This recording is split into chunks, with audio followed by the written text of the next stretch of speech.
I guess we're gonna officially start it now, and this is where the VOD will start. So, hey everyone, welcome to FGC eSports Hearthstone Weekly Report. Just a bit real quick before we start here. I am Zeit, aka Michael, and president of FGC eSports. I'm Iota, also known as Manny, and I'm just, I guess, involved with the club. And I'm Brendan. McMonagle, also known as Brendan. And I'm awesome. I'm a Shaman main, and I'm part of FGCU Esports, as well as the head of the Southwest Florida Hearthstone group. Yeah, so welcome here, guys. What this is basically we have Hearthstone weeklies that we do here at FGCU Esports every Saturday at 1 p.m. And this is just a weekly report that we can talk about what's going on in our region's meta, everything that happened, and then as well as hopefully talk about what's going on in the Hearthstone meta overall, as well as with the pro scene. So that being said, give you a little bit of information on our weeklies. Like I said, they are Saturdays at 1 p.m. and we're kind of messing around with the format right now. The first week we went ahead and just did best 3 out of 5, right, with no bans. Yeah, effectively. It was single elimination. That didn't take too long, but we didn't feel it was fine for people to get eliminated. The no bans was one. There was the idea of people being knocked out first round, and sometimes you just get like nut drawn and you're out 3-0 in a sweep or whatever, and it just didn't really feel like too much fun. And then I think we all wanted more bans so we could kind of have like a more strategic lineup when people are designing their decks. Yeah, so we went ahead and we changed it for the second week to best 2 out of 3 with 1 ban and double elimination. And my personal opinion on how that went was the tournament overall took too long. Plus, we saw a lot of sweeps going on, which we'll talk about shortly. But what did you guys think of that format? I liked it fine.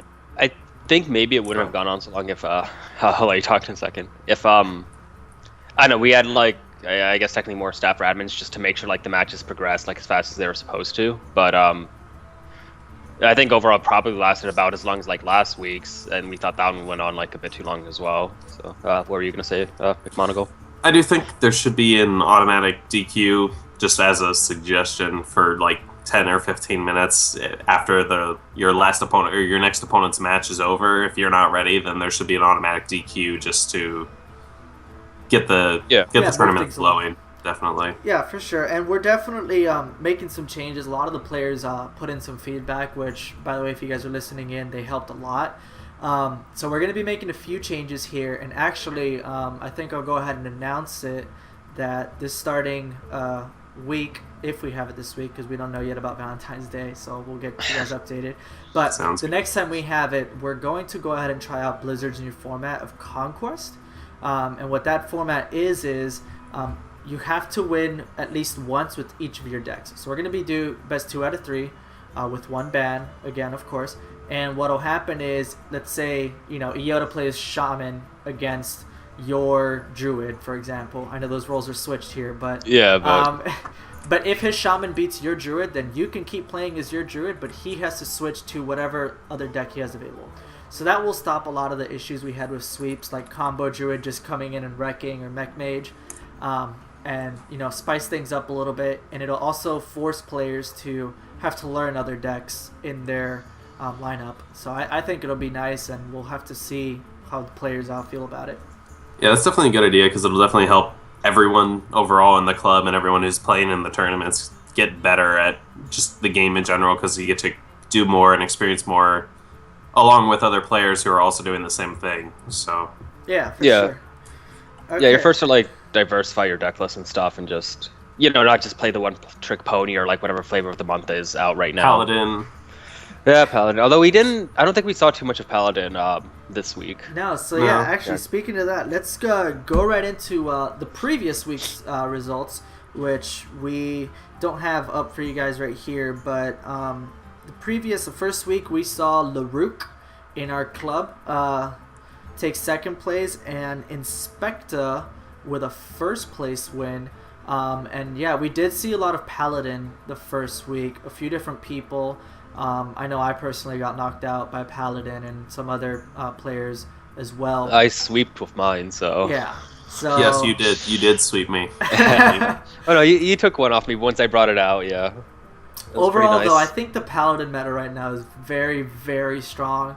Especially if you can get everything lined up. Your turn 2, put an apple on your head. Everyone hates that line when you hear it.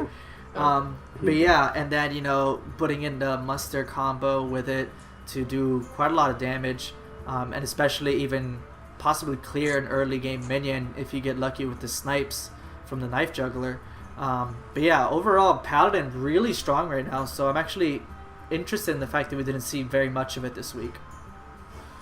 Yeah, that might be due to how expensive it is, because you have to get like the Tyrion, the Lay on Hands, 2 Quartermasters. So it's not, and Dr. Boom, and a lot of other legendaries. I mean, you can play budget versions of it, but that's tends to be the expensive deckless version. Yoda? Yeah. I think for me it was more like going into it, like once I realized like we were playing with a ban format, I kind of expected the Paladin to like be a very high priority ban, and I mean for me, if I have like 2 other decks left, I really wanted the Paladin to kind of be like not like a linchpin, but like an all around matchup. It's very it just has a lot of like okay matchups where it doesn't do like too terribly against like some decent matchups. So if that's the role it's gonna have in my deck lineup, I can't have it be getting banned. Yeah. Because obviously then I'm designing my other decks like, okay, this one's maybe going to be more aggro, this one's going to be maybe more control. And then if I don't have my, like, if your control loses or your aggro loses against the decks they're supposed to counter, and then you don't have that fallback option of, like, this is my, like, all-around deck, then, yeah. Yeah. So for the first week, we definitely saw a lot of Paladin play. But one of the most amazing things that we'll probably see, or we'll talk about that happened this week as well, was the top decking combo druids that we're pretty used to seeing in our scene so far right now. And it's scary. I mean, doing that much damage turn 9 really scares your opponent just because of how quickly you can just get them in that range. Yeah, the thing about druid is like, and it's not even like so much top decking, because once you get them like within a certain range, especially if you have like minions on board or sticky minions on board, then they're forced to always play around the combo, and a lot of times I have to play like suboptimally just to stay alive in the game. And so like, I mean, yeah, you can call it top decking, but like I think in one of the finals against you, like, yeah, I top decked the second piece of the combo, but it took me like 4 turns to get to that top deck. So it's really more like, and 4 or 5 card draws out of like a 30 card deck, of which there are 20 cards left, I found the missing piece. So it's the finisher. At that point, it's less top it's decking, more of a finisher. Yeah, exactly. You're still having to fight for board control.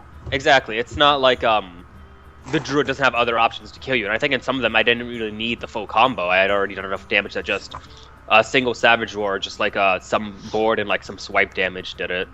So it's not like the druid is like it's not a weak deck without the combo, and that's that's part of what makes it so strong. It's still gonna beat your face in, and then the combo just like ends it. Yeah. So real quick here, let's dive into the rankings so far for our club here. So as you guys can see here on the video, this is our current this is our current 13 players and where they kind of stand with each other. So what do you guys think about these rankings? I mean, obviously we've only had 2 weeks here, but overall it definitely seems like we have some solid players overall with solid matchups and not too much of crazy sweeps going on. Yeah, it's hard to say with just 2 weeks so far, but looking at the rankings right now, one person stands out to me is Elodin. He went 4-2 and made it to 3rd place in just week 2, and he wasn't even ranked in week 1, and he's ranked 4. As well as, of course, Inspecta, who played well both weeks so far. Yeah, Inspecta's somebody we saw the first week take 1st place, and this week kind of fall a little bit behind, landing the 4th place spot, and we'll definitely talk about that a little bit here. But obviously, Iota, who we have here, in the top place of the ladder, which is pretty cool to see. Just the fact that Iota, you yourself, you went a little bad the first week with only one win and a loss, and then just climbing up from where you were at the bottom to the top. You can really see how some of these weekly tournaments can switch up the rankings so quickly. Yeah. Although, like, not to my own horn order, but I do think that is probably more just indicative of the fact that it is only going off like 2 weeks results. Yeah, of course. I think it is clear we are starting to see like some consistent players that are showing up, but definitely there are also other players that I expect it to be like stronger, and I still do expect to like rise through the rankings as the weeks go on, and as that like little bit of variance like starts to wither away of like, okay, you had bad matchups the first week, second week you got top decked, and eventually all that stuff kind of like evens out. It evens out. It falls statistical noise. So while we're here, I do want to talk about the two most seen decks putting together week 1 and week 2, and of course the top of the tower, top of the pyramid, we have everyone's current cancer favorite, which is the Mech Mage. Manny, I know you run Mech Mage along with me, but want to say some words on why you think this is such a strong deck right now in the meta? Honestly, I think it's just a little bit of like process of elimination. There's always going to be some aggro deck in the meta just to keep the control decks honest, and just because they always have the ability to just like take wins off decks they don't even have business taking wins off of. And I think Zua's kind of like fallen a bit out of the meta with Warriors being kind of one of the more favored matchups in the control meta falling off, and like Ramp Druids coming into the scene. So the aggro decks that were left were then like Hunter and the Mech Mage, and then Hunter has to deal with this Undertaker nerf right now. So there hasn't. I'm sure Hunter will come back. It always does, but there's no like solidified net deck for people to like follow and innovate upon just yet. So I think it's really more just like Mech Mage is the aggro deck that's left, and there will always be an aggro deck. McMonagle? Yeah, I would. I agree with all that. I also think that right now, with the release of Goblins and versus Gnomes, mechs are just so efficient stat-wise. Not to mention they have perfect synergy with each other, and they fill the 1 mana gap well with spare parts. That in general, mechs, not just in Mech Mage, but as a side note, like in all decks, have you noticed that mid-range decks are running like Shredders and Heal Bots and just all the early game mechs like Annoyotrons? Like mechs in general are just really efficient, so it makes sense that there's going to be a mech deck. And Mage is the best class for it because they have the Fireball finishes, they've got the spare part Antonitis synergy. That's my opinion. Just the straight up efficiency of mechs allows Mech Mage to thrive, and with the class synergy as well. I actually really want to touch on the spare parts. I think ended up being a lot better than people thought they would be, and they do have particular synergy with the Mage and Antonitis because it makes such a nice finisher.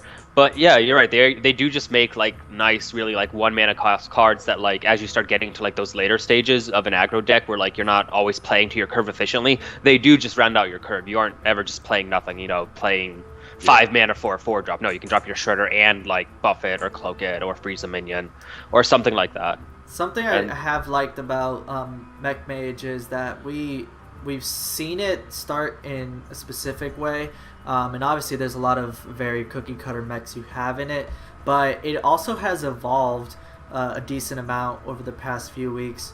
Some of the biggest changes, obviously we saw that Mare Entity is being ran now almost always, just because it puts so much pressure on your opponent, especially something like a druid who only has big minions to throw out. The fact that knowing that no matter what you throw out there is going to get copied onto the field can really hurt you. And then recently as well, we saw in some decks Blingtron start to come into the meta a little bit, because he does give you that reach sometimes that you might just need with a weapon. Yeah, like Light's Justice.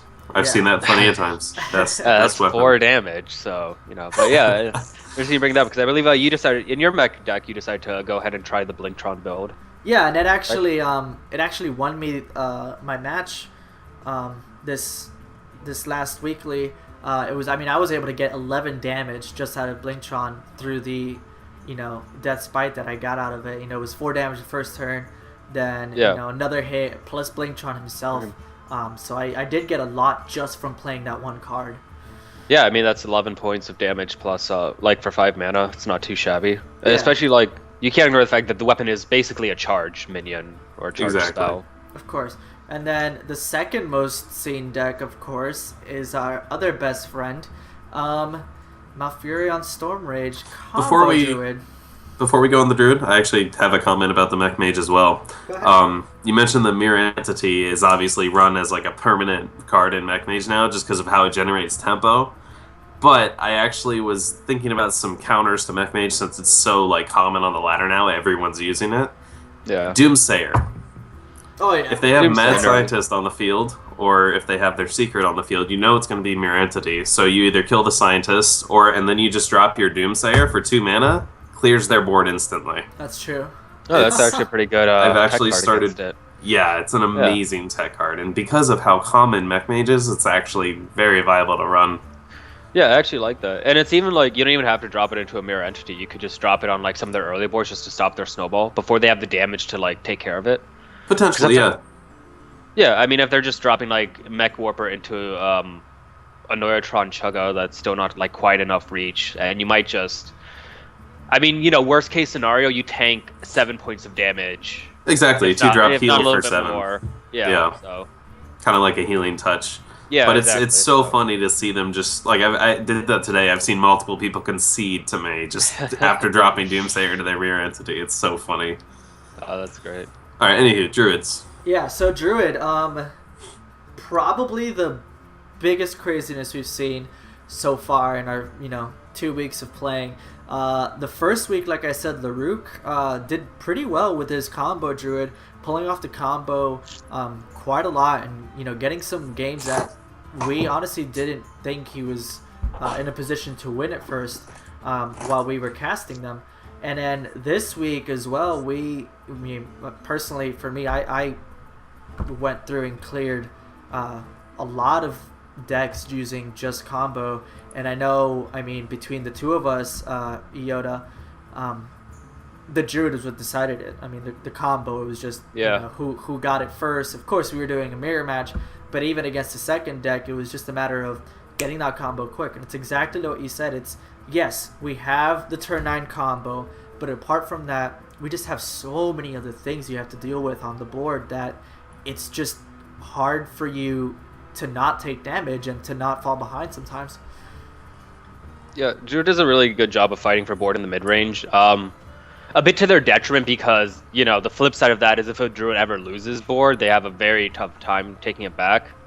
And, which is why, like, one of their more unfavored matchup is against something like a Mech Mage or an aggro deck. Like, Combo Druid is, like, terrible against Hunter, but that's also kind of the reason, like, I thought it was a really good, like, meta pick at this moment. I didn't expect a lot of Hunters after the Undertaker nerf. I expected the only aggro deck we'd really be seeing would be the Mech Mage, and when you have a ban available, that just kind of, you enter a lot of, if not favored matchups, like your worst case is you have a decent matchup or maybe something like 45-55 against you or 40-60, which still isn't terrible when you're a Druid.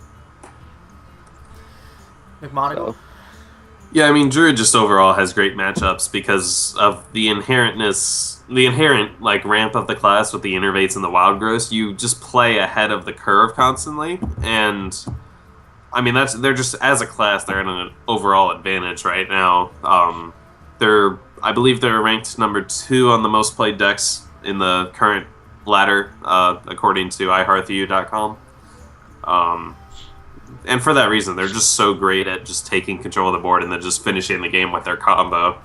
And not only do you have combo Druid, which is very good in itself, but I've actually, recently, I've gone on a few win streaks myself on ladder using Ramp Druid. Very different style of play. Ramp Druid revolves all around throwing out a lot of top minions onto the field that aggro decks just can't constantly deal with. And overall, you can gain so much tempo thanks to, Innervate and Wild Growth, that if the Druid gets going with the right cards in his hands, you will never, ever get through his minions. Yeah, once they get a couple taunts on the field and then they blow them up with a Kel'Thuzad, it's game. Yep. Yeah. Actually, speaking of, I actually was a bit surprised we didn't see more Ramp Druid this weekend. I was actually running it, but got banned out every game, so... Really? I think, but I'd say that's more a testament to people probably maybe assuming it was combo. other than Yeah. the ramp. But yeah, I actually think that was maybe a little bit of a maybe bad meta choice on people's parts, because for me, like, ramp druid was going to be my like mech mage counter, because originally I wanted to go into the tournament not banning mech mage and just like having a deck that eats them up. And I started on this warlock build that we'll talk about later that I didn't have enough time to practice and feel confident in, so like at the last minute I ended up changing to combo druid, because my main problem is like the ramp druid answers like the mech mage pretty well in other aggro decks.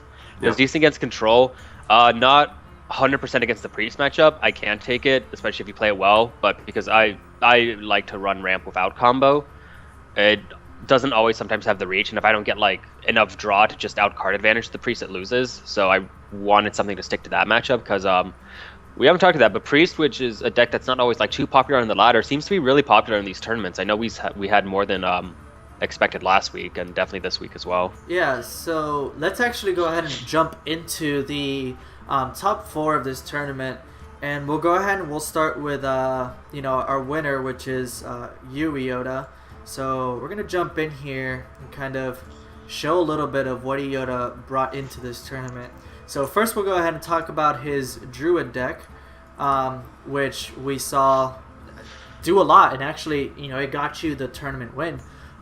So what can you tell me a little bit about your druid deck and some of the things you decided in it? I mean, it's a fairly typical combo druid list. You have like your staples that go into any druid deck, like the 2 Innervates, Wild Grove, 2 Keepers, 2 Ancient of Lores, nothing fancy.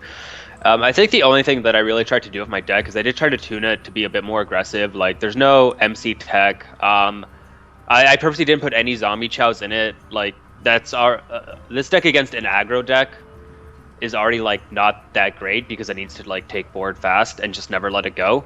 And I pretty much decided going into the tournament that I'm not even going to worry about the aggro matchup. This is not a deck that I'm going to queue into aggro. If it queues into aggro, then, and it loses, then, that's just how it goes. So I didn't bother with some of those, like, anti-aggro tech cards. So no MC tech, no zombie chows, only 1 BGH.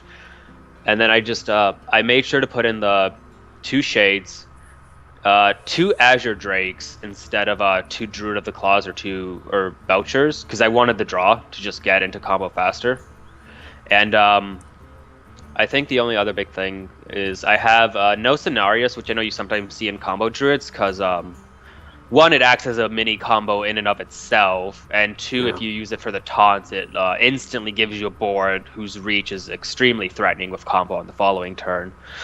But for my taste, like I said, it's just a little bit too late game for me, and because I run double combo, I really want to tune this to be more aggressive. Like, I think, I only have like 2 taunts in this, 1 Belcher, 1 Druid of the Claw. And then a Loatheb to lock my opponent out, and 2 Spectral Knights, which is just an extremely sticky, heavy minion. And I did that because I had a lot of problem with rogues and just rogues. Not so much warriors, but it does lock up that matchup if I happen to see any. And also, like, this deck is already pretty decent against Priestess because it has so many 4-drops, but this just makes it that much harder for them. Because now I have so many cards in this deck that are just like a headache for that class that I don't really have to worry going into that matchup. So just a more aggressively tuned combo druid. Yeah, so something I do want to talk about here with you guys and let the viewers know is I have the mage deck up on this list, and something we got to see in the tournament and something a little bit out of the normal is our good man Leroy Jenkins here. What was that about? Leroy! Yeah, Leroy. I was messing with it. It was more like I tried out the Blingtron build before, and my thoughts on it ended up being, like, before the tournament, was that I love Blingtron, and I love the water elementals that you kind of have to put in there to, like, help lock down your opponent out of their weapon, so that Blingtron is just nothing but value for you and worthless for your opponent. But I really didn't like taking out the other 4-drops. So at some point I decided, alright, I'm not doing the Blingtron build, and then I want to tweak the standard build a little, and the Leroy was pretty much a choice between Leroy and Black Knight. And I didn't expect a lot of I did expect like some ramp druids, but I didn't expect too much, just based on last week when I think only like 2 people ran it, myself included, and I knew I wasn't running it this week. So I didn't think there'd be a lot of heavy Black Knight targets. So then I decided, like, Leroy is a card that's can be pretty good in aggro decks just as a finisher. Like, it's just an extra 6 damage. Like, it's just in this deck, he's a third fireball, and people don't play around a third fireball. For And sure. I actually think I know when we scrimmed, I took you by surprise. Yeah, that was an interesting thing to get killed by. Yeah, and I think that was exactly what we're like. You had the option to play a taunt, but you were just like, he's used 1 fireball. I'm only dead to 2 fireballs in a single turn, so I don't need to play a taunt. No, definitely. And then different, deck out of what you have here is your Warlock deck. A popular build that we've started to see in ladder, but still not quite open to the masses. This is a very different Warlock deck than what people are used to seeing. So tell us a little bit about what is in it, why it's in it, and what you're planning to kind of play around when you're playing this deck. Yeah, so I got this list off Reddit, of course. It was popularized by a player named as Just Sayin, who allegedly climbed to legend in something like 3 to 5 days using this list that he claimed he rode off the back of Mech Mages. He claimed this deck has like a 33-3 win rate against Mech Mage. So going into the tournament, I expected like Mage and Paladin to be really popular. So I wanted to design a lineup where, okay, I can ban one of those and eat the other one. And I didn't think there's, to my knowledge, it's not a deck that's like 100%. Or like has a very favored matchup against Paladin, except maybe Oil Rogue with the right cards, but I'm not experienced with that deck, so that was an out. So I was like, okay, I have to ban Paladin. That's like, if I go up against any lineup, that has to be the deck I ban. So there has to be another deck that I can that can take care of Mech Mage. So I went with this deck, and honestly, I'm not in love with it yet because I played with it on ladder, and I queued into I played some scrims against Mech Mage, and I'm still not sold on it as a direct counter to it. So things I want to change. I think it just needs a little bit more early game. Its counter to Mech Mage is pretty much getting an early Jiraxis out and taunting him up with Argus. And once you create this big wall of China, like 416 taunts, like Mech Mages are just, dead. And any Mech Mage I did get off that combo against, I would win. But the issue is when I don't get that, I'm kind of, just getting rushed down pretty standardly. Brendan, what do you think about his Warlock list here? I'm looking at it right now. I actually really like it because I started running my own demon deck. It's a lot different than this, but just the innovating with the Warlock class is just something that I really want to see. So this is really cool. One comment I do have is I definitely think Dark Bomb is a really strong card. Why aren't you running 2, like as opposed to maybe like 1 Zombie Chow and 2 Dark Bombs? Yeah, that was actually the exact choice I was making between like 1 Zombie Chow, 2 Dark Bombs, and 2 Dark Bombs, 1 Zombie Chow, and I just ended up deciding that I would like to have 2 Dark Bombs, but I wanted to draw Zombie Chow more in the early game because, you draw Zombie Chow later and it's just obviously nowhere near as effective. So the Zombie Chow is there for consistency, even though I did feel like 2 Dark Bombs would have been overall more useful because obviously it's more or less a good draw at any point in the game. And then, issues I had with the deck. It actually did a lot better against more mid-range and control matchups than I expected, and that is what I queued it into. It took off some good wins against, I think, some Druid deck, and definitely against Priest, so had a very favored matchup. Not as one-sided as Handlock versus Priest, but still a lot stronger than I expected it to be. Yeah, it seems like just an overall really fun deck to play too, different from... Because I feel like Warlock's a really fun class, but it's just stuck in this stale meta of Zoo, Handlock.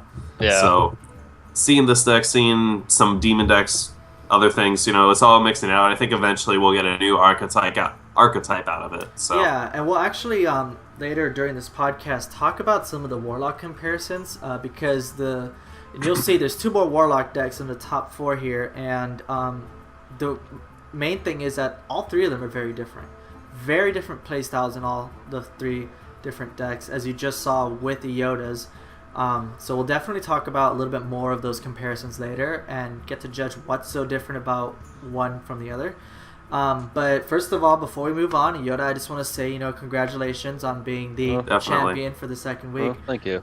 You did really well climbing out of losers bracket, and sadly, as you guys will see here, taking me out from winners. Yeah. So going on here to the second player in the tournament, which was myself. We'll do a little bit of deck analysis. So we'll start with the Druid here. And as you can see, pretty much the same standard build as Iota's combo Druid. Same thing, I wanted something aggressive that could just get me 2 wins if I pulled it off right, and if not, at least get me 1 win. I expected Druid getting banned going into the tournament, which it did in a lot of my matchups. But, it's still, some people let it through and they were punished.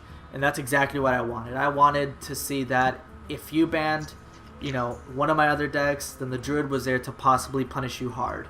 And I mean, I think you got the same out of it, Iota, which is what makes Druid so scary.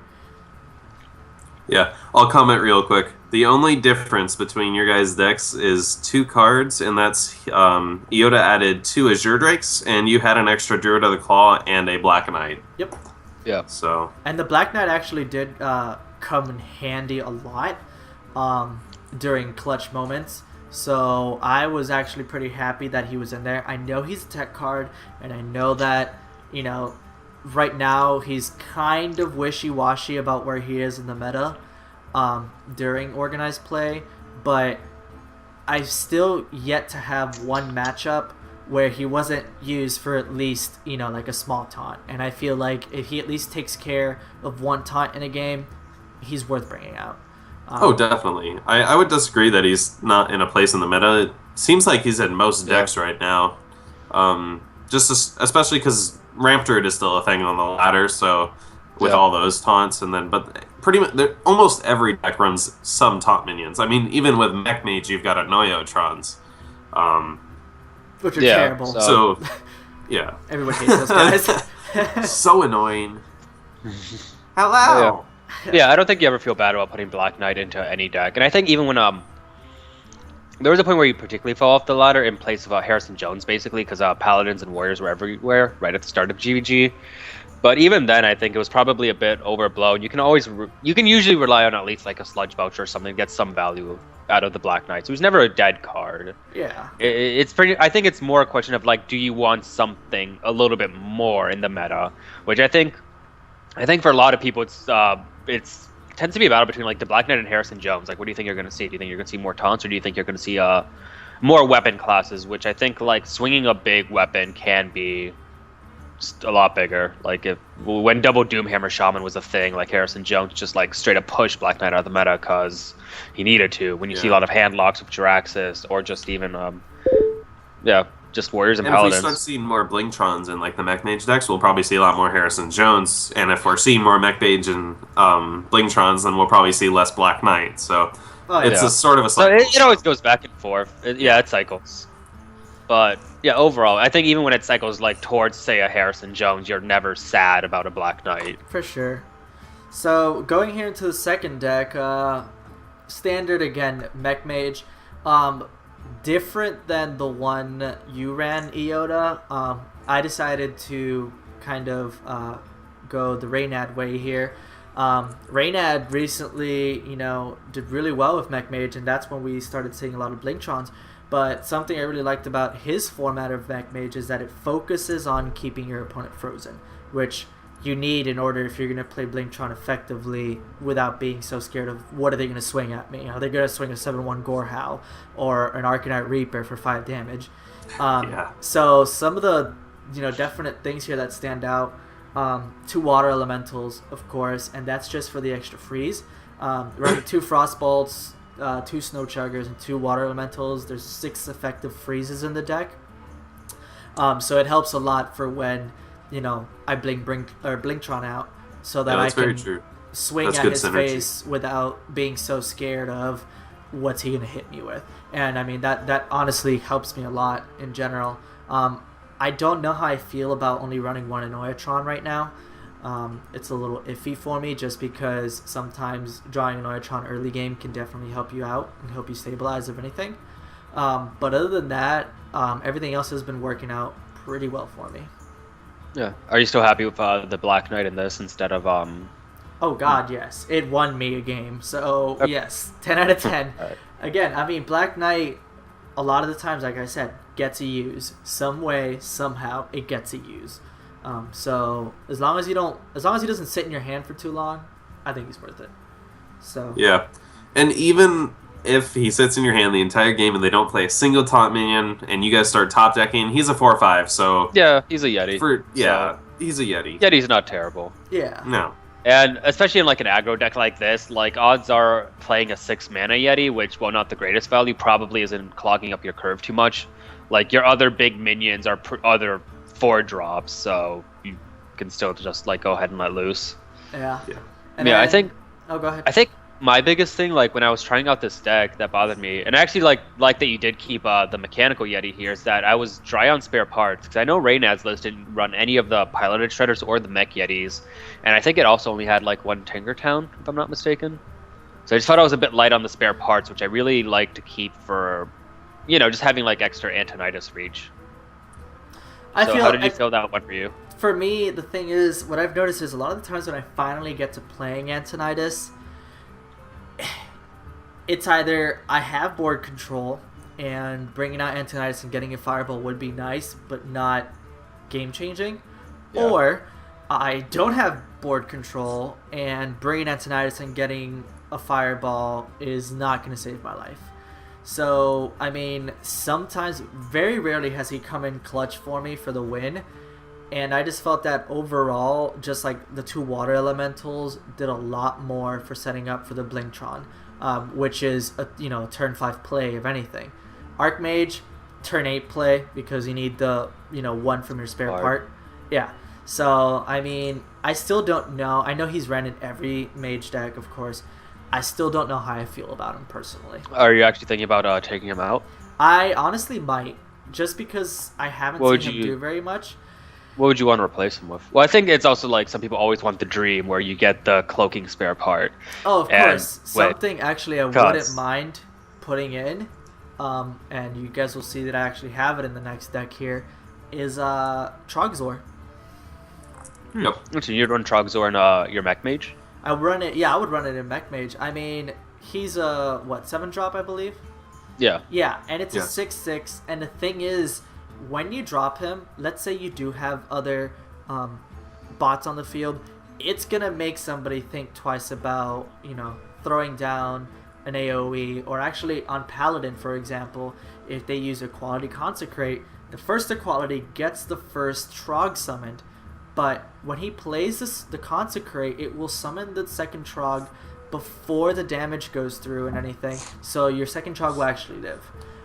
So then you still have 1 minion on the field, which can help a lot. And apart from that, it's a scary card to see, because even something as small as Mech Mage runs some sort of spell, Fireball, Frostball, or a Secret, and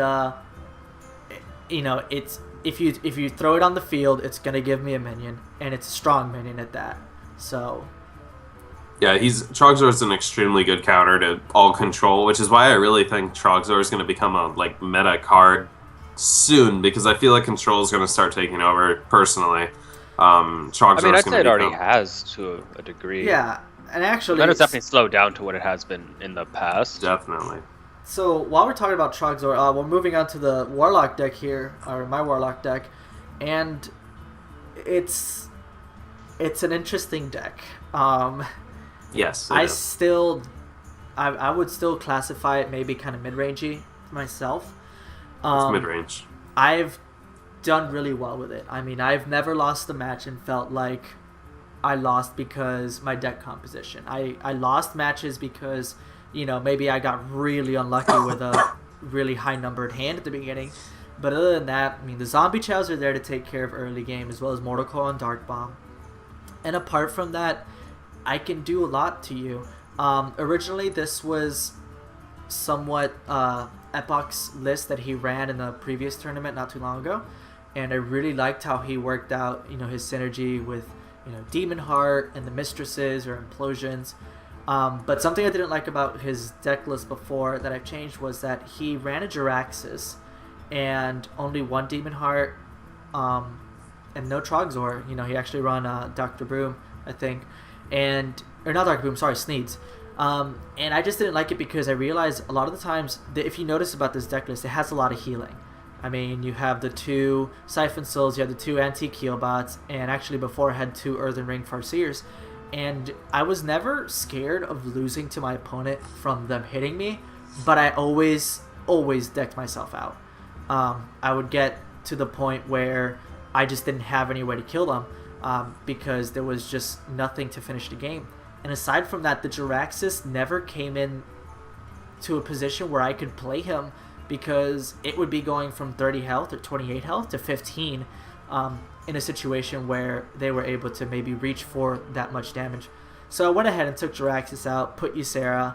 I took out Sneeds because when you're playing from behind, he doesn't do much and you still have to kill him.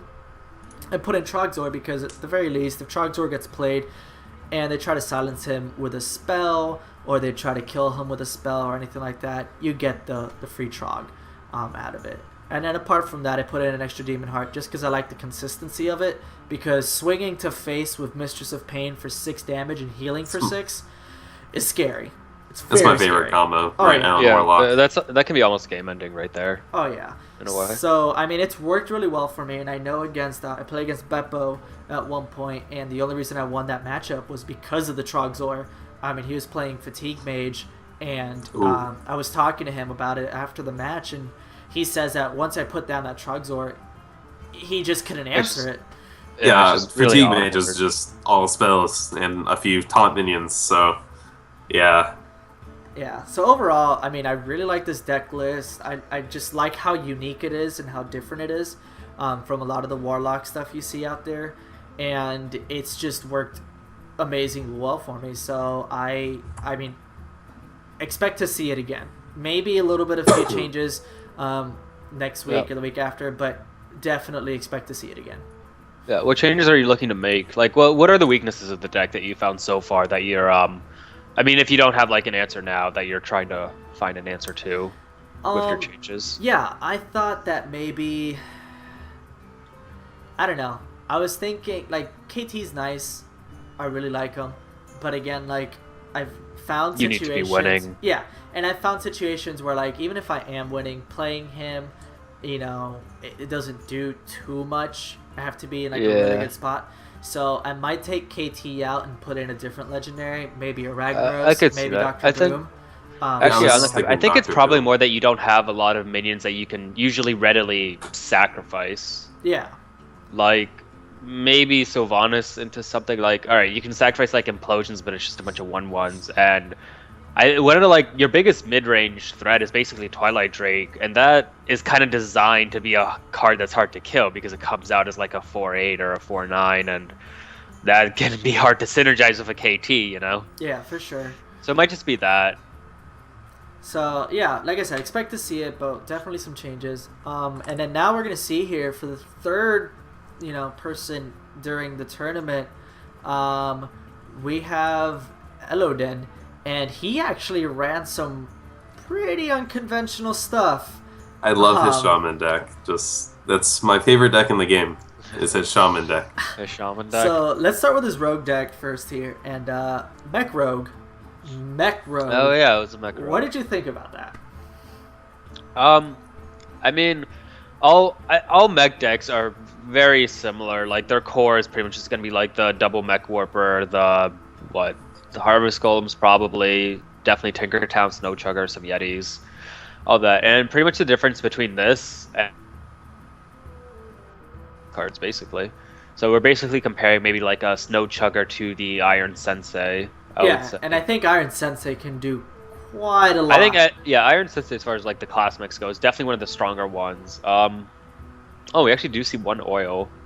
I like that. Yeah, it was just a great finisher. It's similar to the Combo Druid. It's essentially a 4-drop, deal 6 damage, but then that 6 damage actually stays on the board, so you have to respond or you're going to lose because it's basically a fireball the following turn.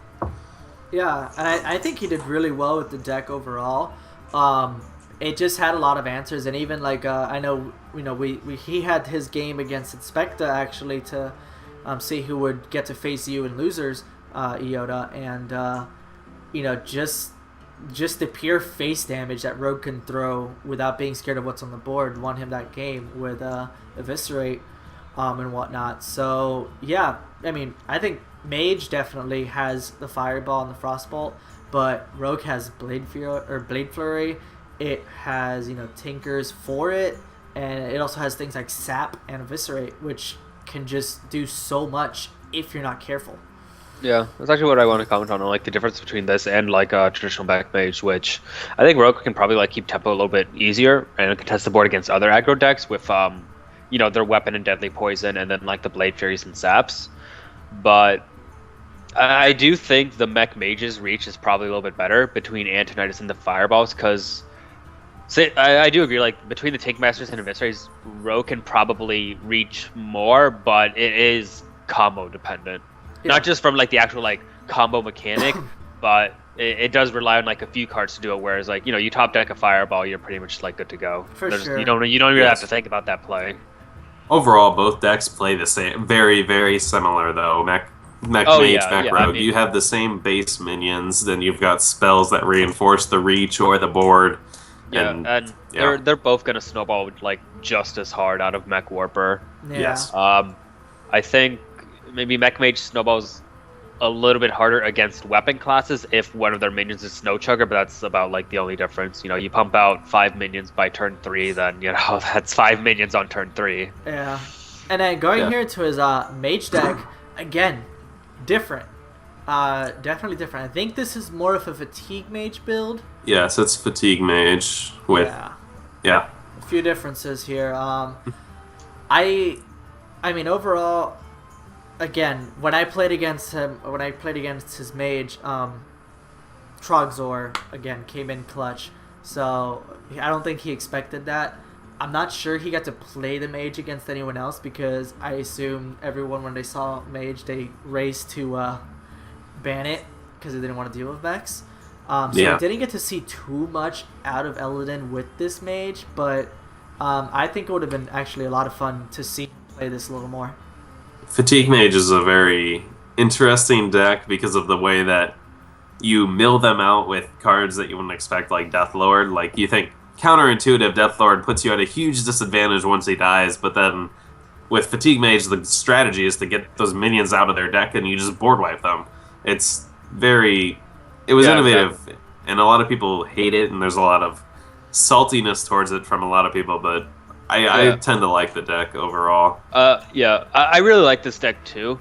I mean, I'm just in general, I'm very appreciative of any deck that is just hard to play, and I think Fatigue Mage is, if not the hardest deck to play right now, definitely like in top 3, because it's just a giant puzzle deck.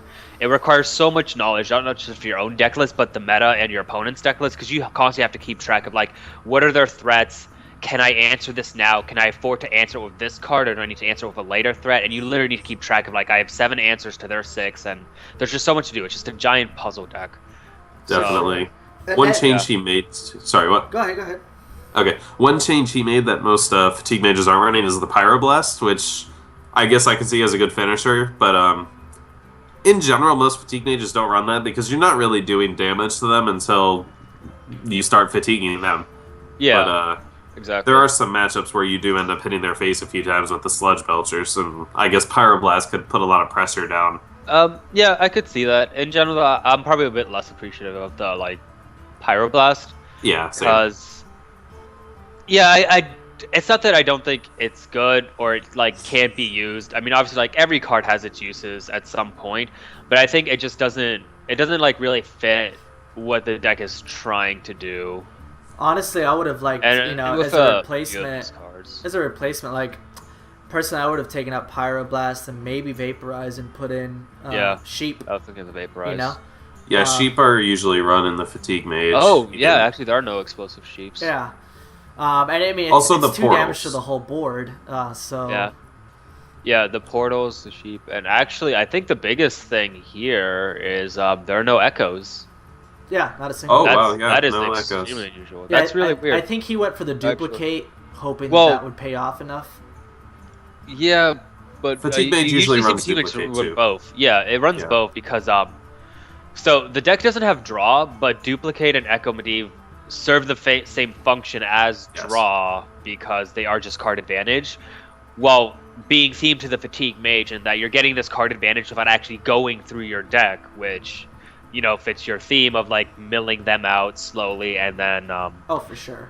actually like sometimes you don't even use the code lights to mill. A lot of times you'll save like at least one as like end game burst, which is a really unique use of it that other mill decks don't actually go for. So I definitely think I would have liked to. The Illuminator. That's the Illuminator's the other thing he did a lot differently is he added the Vaporize for I think an extra secret for the Illuminator synergy, and I actually have seen him run that before, and it's actually a really strong like way to heal back up if you don't draw the heal bots, because Fatigue Mage is very dependent on the heal bots. If you can't get those out and echo them, so Illuminator's kind of taking the place of the echo and the heal bots with its own different way of healing, and it can actually be very effective, so I definitely wouldn't count it out. I probably wouldn't either. I'm not sure if I'm sold on like two of them, but I guess maybe if like for consistency purposes, and if like he hasn't opened an Echo pack yet, or he just doesn't have the dust to craft it, then I could definitely see these being like good substitutes. I think the answer to your no dust to craft question will get answered now that we talk about his shaman deck. How many legendaries are here? 1, 2, 3, 4, 5, 6, 7, 8, 9, 10 legendaries in this deck. That is 33% of his entire deck. A third is pure legendaries. All right, then I'm assuming he has dust, so I really want to see those echoes Your for next statement week. is void now. Yeah, I definitely think echoes would have made this deck a lot stronger when you can like just copy back your taunts or your heal, or I mean like really anything. All these, the few minions this deck does have are very purposeful. Yeah. So this shaman deck. Moving on to the shaman deck. Interesting thing we did not obviously expect to just see coming into here, but it actually did pretty well. It took games. Yeah, it took a lot of games. And actually, I know we were talking about this as we were shoutcasting his game against Inspecta, I believe, and it wasn't a matter of the deck not performing, but Eladin sadly definitely had a bit of misplays. Which cost him the game in the end, and I think that just comes from the fact that there are so many legendaries in this deck, and when you get to that turn where you can start playing all of them, it's easy to get overwhelmed about what do I do here, what do I play first, what do I synergize with what am I thinking that he's going to take out. So I think even though he could have played it more effectively, it was also the fact that, like I said, it was just overwhelming. There was just so many plays you could do at that point. I would agree with that, because I mean, obviously you're kind of hoping to get out some of the legendaries early with the Ancestor's Call or like the Alarma bots, and whatever you get out, you play with that and you work with what you got. But eventually he would get to those later turns, like on 8 and 9, where okay, now he just has the mana to play a legendary. And I think at that point you actually do need to start thinking like 3, 4, 5 turns ahead on the exact sequence of your legendaries. Like, this one's going to take care of what, this one is going to eat this threat before I can play this, and then I need to bring Alex on turn 3 or 4 to do this, and then the rag. And yeah, I think the sequencing of it is obviously like very, very critical. And that I remember watching. Sorry. Continue. No, you can. Sorry. Oh no, just Okay. I think he maybe would have made an error. I think the only two big things I saw, or that at least I just remember, is he played Ragnaros before the Alex Straza, which I just wasn't a fan of because it's just the obvious risk on lost value, and the rag did end up hitting face, which takes away like 8 points of damage value from Alex Straza's Battlecry. It's not. It could have been Battlecry deal 13 damage, and it became Battlecry deal 5 damage. I think what we decided cost him the game was after he had Alex Straza, instead of hitting face, he went ahead and used her to clear a minion on the board. Yeah, KT. The Alex was an 8/6 at the time. I forget from what. So it made a trade into KT, and the thing that really got me about the play is he had an Earthshock in his hand So what I want to see was just silence the KT. And hit You face. have pressure on the board. Yeah, hit face. They're You're the gonna one have to putting take pressure. care of the Alexstrasza. They have to answer. Like, you drop them to like 7 or 8 health. Like, they have to answer your board. You don't have to do that trade for them, and that's basically what happened. Because it was just a point where I think he could have like applied a bit more pressure. I don't know if like maybe he wasn't experienced like with the deck as much, or like maybe that matchup.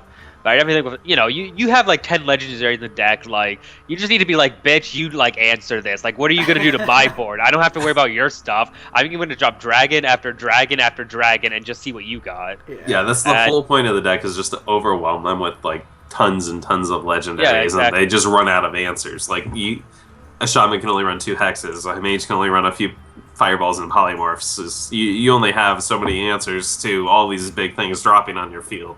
Oh, for sure. Yeah, exactly. So, I think he probably just didn't know like when to like flip the switch. Because definitely in the early game, you are like the complete opposite. You're just like holding back, trying to hold the game until you just drop these threats, and then it's just total role reversal. Like, then you are the aggressor in like just a massive way. And then the next person and last person I want to talk about is Inspecta. I'm going to pull up all 3 decks here for you guys. Inspecta, like I was saying before, a strong player overall. We did see him the first week bring out a lot of firepower with his control decks, and something I noticed while doing it was that he had a lot of patience. The man definitely knows when to play what and how long to hold it in his hand for. But the priest did a lot for him the first week, and that was good. And then I felt like this week, though he was performing pretty well, as soon as he got to having to play his other decks, he fell off. And it was just like, I remember we saw a little bit of misplays with his Warlock deck that ended up costing him the game. And it was just, again, very good player, but definitely one of those things that I was talking about possibly switching to Conquest, that some players just don't have the same experience in their lineup as they do in one deck, and I feel like they put too much into one. Okay. Yeah, that's definitely true. I want to comment about his priest. During week 1, his priest he dominated with it, and he did very well this week too.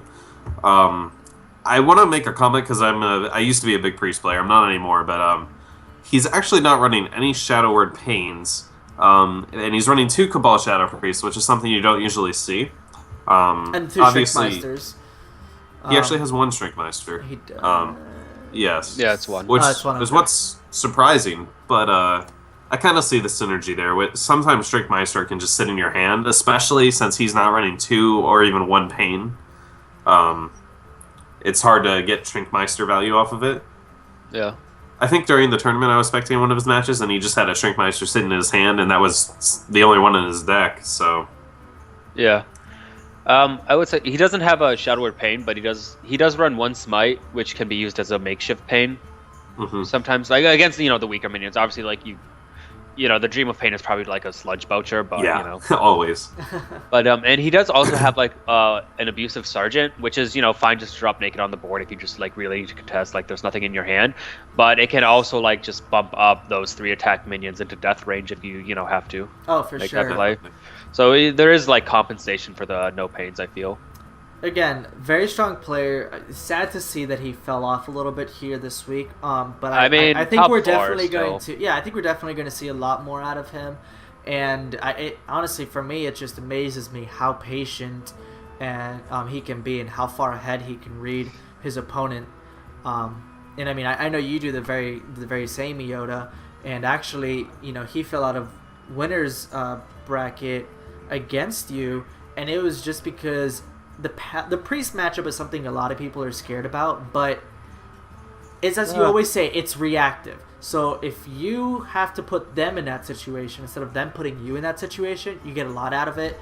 And a lot of players want to play cards from their hand if they're able to, but I definitely saw you during your matchup hold things in your hand even if you could play them, just because you knew, well, if I play this, there's probably a good chance he's going to react to it, and then I won't have anything next turn. Yeah, I mean, and this is just what I've taken away from pros talking about the class, where a lot of times Priest feels like 75% of the time, like, it can't do anything, and then 25% of the time, it has a combo for a specific situation that when it arises, just completely swings board. Yeah.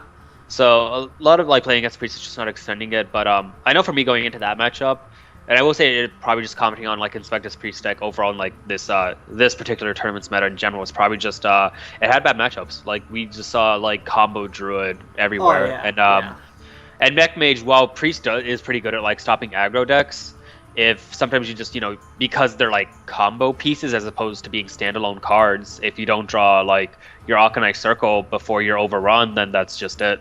Yeah. Same with your Holy Novas. And like I said, like combo Druid is just like Rex Priest anyway. So I know like when I went against Inspecta, even though I didn't fight him last week, but I definitely like saw his Priest deck and like imagined it giving me headaches. This week I was pretty like safe. Like I'm just not even gonna worry about it. I'm gonna queue my Druid into his Priest, and that'll be like not a free win, but as close as a free win going into that matchup as I can get. Yeah. So last thing here, because we are running a little bit late on time. I just want to talk real quick about the different Warlock comparisons we saw here. So definitely for sure we saw 3 Warlocks in the top 4, as well as mages. But we're all used to seeing Mech Mage, and Fatigue Mage is pretty standard as well. Though the Fatigue Mage was nice. But for the Warlock here, if you guys take a look at them, all 3 very different lists. Inspecta ran Handlock, which is very good, and I like seeing that Faceless Manipulator in there because it does do good synergy with the Giants, or even if you want to copy a legendary of the opponents for any reason. And then you have Yoda's deck, which is more of an answer to aggro and wanting to take Jiraxxus onto the field instead of turning into Jiraxxus himself, or an early game Mal'Ganis. And then, of course, on the other side, you have my deck itself, which is just a little bit more mid-range with no real middle except the Twilight Drake, as you said, and just looking to answer early game and late game. So very, very different styles here in all 3 decks, and I'm so happy about it because for so long it's been Zoolock and Handlock and Zoolock and Handlock, and then now we're finally starting to see differences in the different Warlock decks that come to a tournament. Yeah, I definitely think I still gotta say like Handlock is still definitely one of like my favorite decks to play and stuff. It's still like very challenging and it's rewarding, and it can feel like so good dropping like 2-0 cost 8/8s and taunting them up that same turn.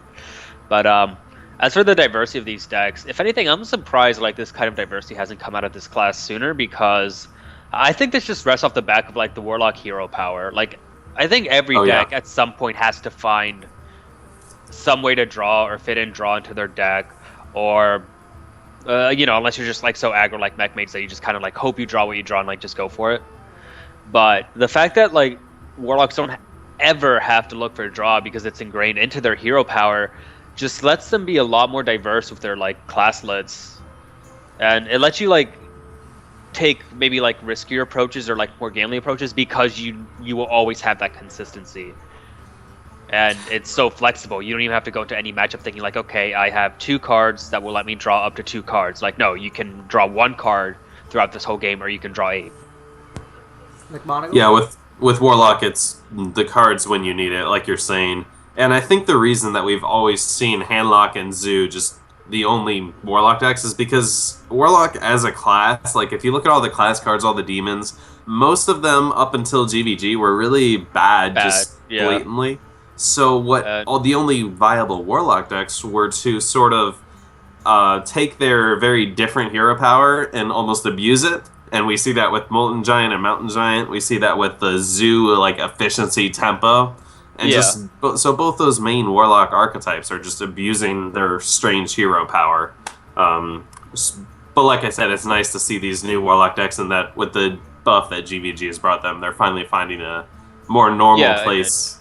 If that's what... I mean, relatively, because you are right about that. And even these lists, like, if you look at them, there aren't that many class cards, Like, there are a few. I think I might have the most, and it's still just, like, 2 endgame legendaries, some void callers, and, like, a few early game spells. Yep. And even yeah, you're right. Like some of them did end up coming from GVG, like the Dark Bombs or like the Demon Hearts in Zeitz's deck, or like Implosion. Siphon Souls. But yeah, for the most part, it's just Warlock just relies on abusing its hero power to make a lot of these neutral cards that much more advantageous because you're going to get them. A quick question for you, Yoda. Actually, something I'm noticing here is, well, from what we understand and what we've been talking about, your whole thing is to kind of hope that Void Caller brings out an early game Jiraxis or Mal'Ganis. Well, against aggro, right, see, right. because it is still mid range. Like against a control, you do want to save the Jiraxis for the Of course, 6/6s. but bringing out a Mal'Ganis is never bad. But a lot of the things I've noticed is a lot of the times when you bring out a Mal'Ganis, it gets answered quick. So, looking at Inspectas, he does run that Faceless Manipulator, and I'm just thinking about the possibilities of having a turn 4 Void Caller killed, bringing out a Jiraxis or Mal'Ganis, and in turn 5 Faceless Manipulating it. Wow. Like, that is because, yes, they might have an answer to one Mal'Ganis or, the one Jiraxis, but they're definitely at turn 5 not going to have an answer to two of them. So something maybe worth just looking at here, because, I mean, personally myself, I would be extremely scared to see 2 Mal'Ganises on the field. Yeah, I mean, I think anyone would be. I'll look into it. Like, part of the issues is, like, that is, like, a pretty nice combo, but it's still pretty early and relying on draw, which, even with the Warlock's hero power, you are just trying to get these few combo pieces in place. But, yeah, I know. I'll go ahead and experiment with that, because it's not like there aren't other targets, like I could, or I couldn't, like, Faceless. Right. But like I said, my biggest problem with the deck right now is, like, having it, I do want to tune it, like, just a little bit more towards the aggro matchup just to secure it, because right now I feel like its mid and late game is pretty strong. So, coming back onto here, Monaco, there we go. Sorry, I was bringing back to the cams and it was taking a bit. But yeah, overall, definitely an interesting first 2 weeks, and I think we're definitely going to see a lot of different styles being developed over the next few weeks, just as our little region here gets sort of acquainted with what they want to play and how they want to play things. So I'm very, very excited for what we have here and the players that have participated so far. I mean, they've definitely helped us with their feedback and have been very dedicated. So yeah, I mean, first of all, thank you guys for doing this weekly report.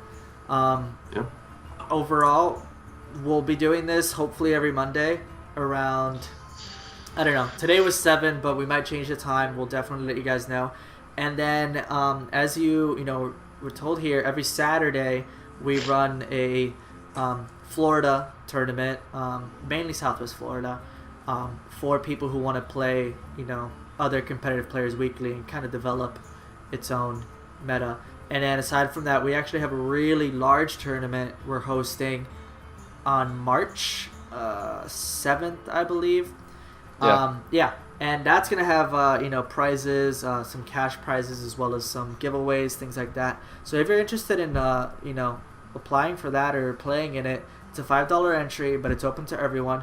And we would love to see you guys there. I mean, hopefully we'll be shoutcasting it along the way. And some good practices would be those weeklies. Anything else you guys want to say before we wrap up here? In addition, the challenge format in the monthly, and are we doing challenge? I forget if you said it. Are we doing that in one of the next weeklies? We're doing Conquest. Yeah, I do think we that's what I meant. want to switch to Conquest, and we're considering doing a pool system or something like that, because we still don't want something where players might get knocked out first round and that's it for them. Yeah, I think that'll be a little more unique, because we haven't seen many. I haven't seen any Hearthstone tournaments do that yet. I don't think there has been a major one that has run it so far, although I expect it to take hold soon, just by the nature of, if that's what Blizzard's going with and that's what's going to be played at Hearthstone Worlds, then it will eventually become the standard. Because, I mean, Last Hero Standing was a Blizzard creation originally. Yes. Although, even then it wasn't too thought out. I believe they just did it just because they wanted to show off the different classes and make sure, the decks were, diversified. Yeah. But, yeah. That's all I've got. Yeah, so... And then I think... No, I think the only thing is, I guess if viewers or people participating in the tournament can get back to us on having a tournament this week because it seems like Saturday is just going to be too hard for most people. If I guess Friday or Sunday is better, and like maybe I guess being either a shorter tournament on Friday or more like trying out the Conquest format and stuff on Sunday. But Yeah, that's so about it. definitely let us know. You can message us, any of us on Facebook, or look up FGCU Esports if you're not part of that already, and then just type in a comment on there, and we'll definitely talk about it. We could set up a poll Yeah. on the page. Yeah, for sure, we'll do that. Yeah. And aside from that, if you guys aren't already a part of our esports club here at FGCU, you are more than welcome to join. And we are actually partnered with TESPA, which is the esports association that works directly under Blizzard. They do a lot for us, and you do get to get the Dollar on Flame TESPA card back for Hearthstone, which is probably the rarest card back out there. So if It is you're interested, amazing. yeah, you definitely people notice it. So if you're interested and you're not already part of us, again, look us up on Facebook, FGCU Esports, and we can tell you a little bit more about it. Other than that, thank you guys for tuning in. This VOD will be available hopefully soon and will be posted to our YouTube channel. I will update you all on when that is done. I have to convert the file here and whatnot. But yeah, tune in next week. See you guys Saturday, hopefully. Well, not this Saturday. We'll get that figured out. But after this week, for sure, after Valentine's Day's plague is over, it'll be back to the standard Saturday at 1 p.m. And we do stream all of those. So thank you for tuning in. And